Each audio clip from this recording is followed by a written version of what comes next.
कोई रोजगार नहीं है, वहाँ पे लोगों को शिक्षा से दूर रखने की कोशिश की जा रही है, वहाँ पे गरीबी में लोगों को जीने के लिए हमारा केंद्र सरकार भी जुमलाबाज है। कुछ बोतल जो है 500 में शराब की बोतल में या कुछ और लालच लोभ लालच में वो महोदय, बिहार जो है राजनीतिक से ओतप्रोत लोकतंत्र का प्रहरी है और बिहार के अंदर सियासत को समझने की शक्ति भी है।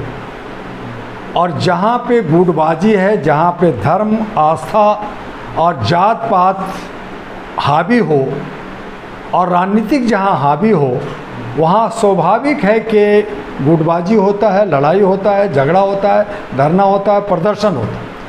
और जब उसके वजह से बहुत सारे संस्थान बंद होते हैं, वहाँ के छात्रों प्रभावित होते हैं, नौकरी नहीं मिलती, सभी ऑफिसर अपनी मनमानी करते हैं और जिसकी वजह से जनाक्रोश पैदा लेता है। जनाक्रोश एक ऐसी बीमारी है कि अंदर अंदर धधकता रहता है और यूथ जब परेशान हो जाता है, जब उसके रोज़गार नहीं मिलते, जब वहाँ के एग्ज़ाम होते हैं और उसमें चोरी होता है, पेपर में चोरी होता है और लोगों की जो है एक दूसरे को मदद करना और बाकी को छोड़ देना, सहारा देना, यानी कि भेदभाव होता है, तो लोग सड़कों पे आते हैं और तब प्रशासन निरंकुश होकर करके लाठी चलाती है, गोली चलाती है, उसको छत बिछत करती है, भगाती है, पकड़ लेती है, जेल भेज देती है। तो इस तरह से बिहार का एक जंगल राज का सिस्टम बना हुआ है।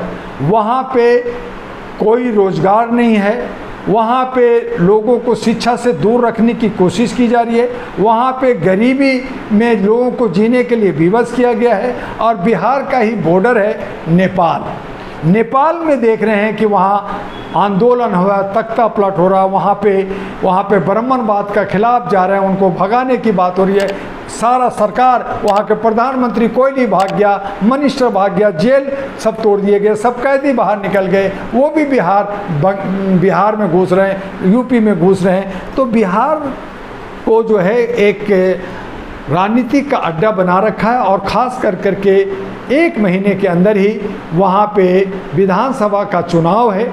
तो विधानसभा जब चुनाव होता है, राजनीतिक ध्रुवीकरण होती है, नेता लोग लड़ाने भिड़ाने में, एक दूसरे को नोचने में, खुसोटने में, बदनाम करने में लगे रहते हैं। और ऐसी सूरत में सारे नेता भी सारे यूथ का, स्टूडेंट का ही बेनिफिट और उसी का सहारा लेते हैं। जो यूनिवर्सिटी, पटना यूनिवर्सिटी है, मगध यूनिवर्सिटी है, मिथिला यूनिवर्सिटी है, दरभंगा यूनिवर्सिटी है और जो भी है, उन सब का मिसयूज ये नेता लोग करते हैं और हमारे युवा जो है दिग्भ्रमित होकर कहीं ना कहीं भटक जाते हैं।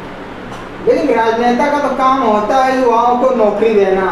आखिर चुनाव से पहले कई बार घोषणा होती है कि हम दोबारा आएंगे तो हम इतनी नौकरी देंगे, लेकिन जनता को नौकरी, युवाओं को नौकरी नहीं मिलता है। जर्नलिस्ट महोदय, इसी को कहते हैं जुमलाबाजी।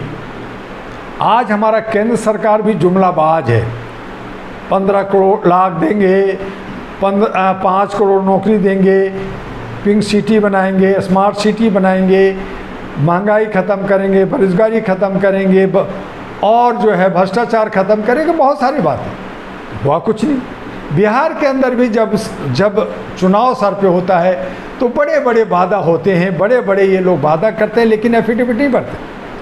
अब बिहार के अंदर कांग्रेस और तेजस्वी वोट चोर गद्दी छोड़, तो वोट चोर गद्दी छोड़ की बात कर रहे हैं, लेकिन एक कदम आगे बढ़ करके वोट चोर ईवीएम मशीन छोड़ नहीं कह रहे। यानी ईवीएम में चोरी करो, तुम नहीं करोगे हम करेंगे, बैलेट्स में हम चोरी करते थे, तुम ईवीएम में कर रहे हो, तुम छोड़ दो ऐसे गति, हमें आने दो।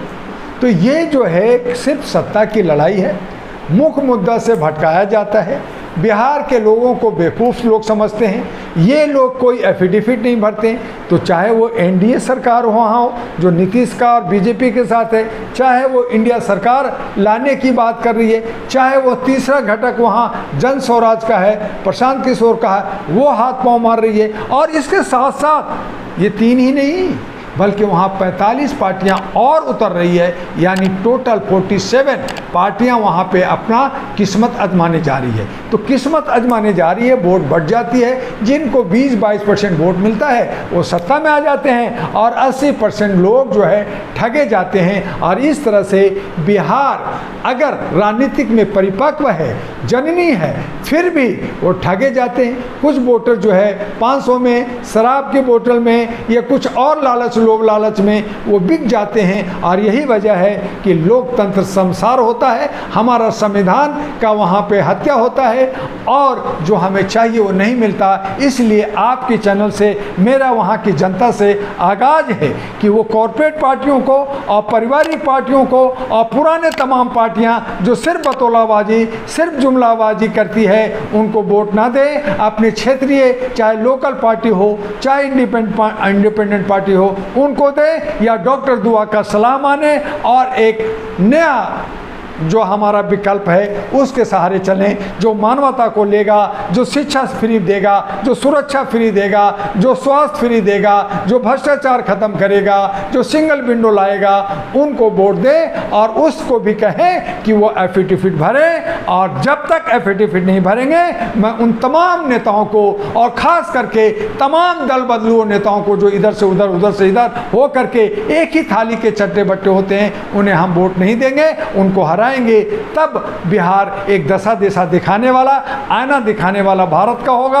और आने वाले वक्त में बंगाल, आसाम और जो है केरला, तमिलनाडु में जो चुनाव है उसका जो है असर पड़ेगा। और अगर नहीं हुआ तो हम ढाक के 3 पात उसी हालात में रहेंगे और कहीं ना कहीं हम गलत तत्वों के हाथों में बिकते रहेंगे, दबते रहेंगे, मरते रहेंगे।